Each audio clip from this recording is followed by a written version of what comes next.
আসসালামু আলাইকুম ওয়া রাহমাতুল্লাহি ওয়া তাআলা ওয়া বারাকাতুহু। ওয়ালাইকুম সালাম ওয়া রাহমাতুল্লাহি তাআলা ওয়া বারাকাতুহু।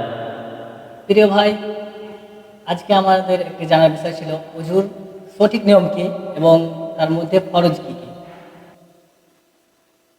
সম্মানীয় শ্রোতাবিন্দু, আমার একজন ভাই আমার কাছ থেকে জানতে চাইলেন যে ওযুর সঠিক পদ্ধতি কী এবং ওযুর মধ্যে ফরজ কয়টি। আল্লাহ তাআলা পবিত্র কোরআনে কারীমের মধ্যে সূরাতুল মায়েদা ৬ নম্বর আয়াতের মধ্যে বলেন, ইয়া আইয়ুহাল্লাযীনা আমানু ইযা কুমতুম ইলাস সালাত ফাগসিলু ওয়ুজুহাকুম ওয়া আইদিয়াকুম ইলাল মারাফিক ওয়ামসাহু বিরুউসিকুম ওয়া আরজুলাকুম ইলাল কা'ব। অর্থাৎ, হে ঈমানদার ব্যক্তিগণ, তোমরা যখন নামাজের উদ্দেশ্য করবে তোমরা নিজের মুখমণ্ডলকে ধৌত করবে এবং নিজের হাতকে কোনোই পর্যন্ত ধৌত করবে এবং মাথার মাসাহ করবে। তারপরে নিজের দুই পায়ের টাকনু পর্যন্ত ধৌত করবে।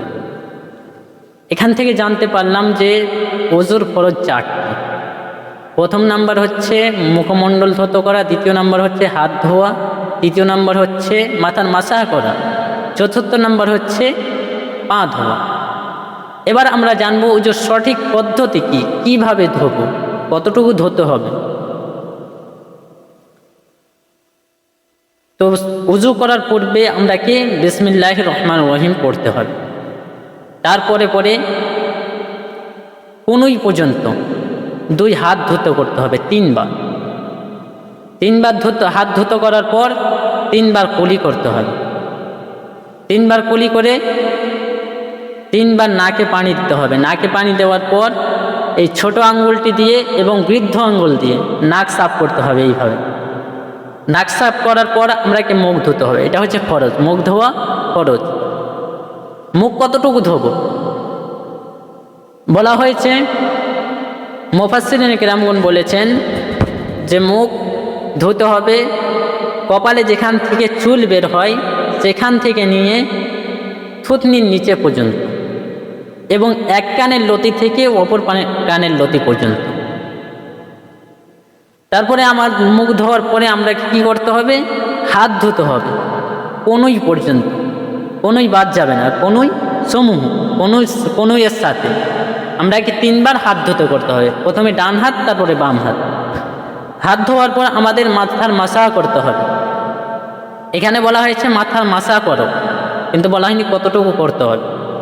কিন্তু মুফাসসিরিন কিরামগণ বলেছেন যে চতুর্থাংশ মানে ৪ ভাগের ১ ভাগ আমাদের মাসাহ করা ফরজ এবং পুরো মাথার মাসাহ করা সুন্নাত।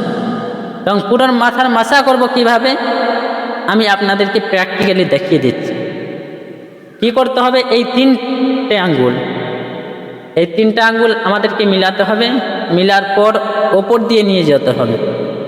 ওপর দিয়ে পিছু অবধি নিয়ে যাওয়ার পর এই তালু আছে, তালু দুটো আবার ফেরত আসবে সাইড দিয়ে, ওপরে লাগবে না, সাইড দিয়ে ফেরত আসবে। এটা হয়ে গেল, 3টা আঙ্গুল হয়ে গেল, হাতের তালু হয়ে গেল। তারপরে কি করতে হবে, বাকি থাকলেও শাহাদাতের আঙ্গুল দিয়ে মাসাহ করতে হবে আমাদের কানের ভাঁজ রয়েছে, সেই কানের ভাঁজ অনুযায়ী আমাদের আঙ্গুলটা ঘোরাতে হবে। তারপরে বাকি থাকলো এই বৃদ্ধ আঙ্গুলের এটা বাকি থাকলো। তা আমাদের কি করতে হবে, কানের পিছন সাইডটা মাসাহ করতে হবে। তারপরে হাতের কোন জায়গায় বাকি থাকলো, পিছনটা দিয়ে আমাদের মাথার পিছনটা মাসাহ করতে হবে। এটা 3টা ওযুর ফরজ হয়ে গেল। তারপরে আমাদের পা ধুত করতে হবে। পা টাকনো সমূহ মানে টাকনো পর্যন্ত, টাকনোও শামিল থাকবে ওর মধ্যে। এটাই হচ্ছে ওযুর সঠিক পদ্ধতি। আসসালামু আলাইকুম ওয়া রাহমাতুল্লাহি ওয়া বারাকাতুহু। ওয়া আলাইকুম আসসালাম।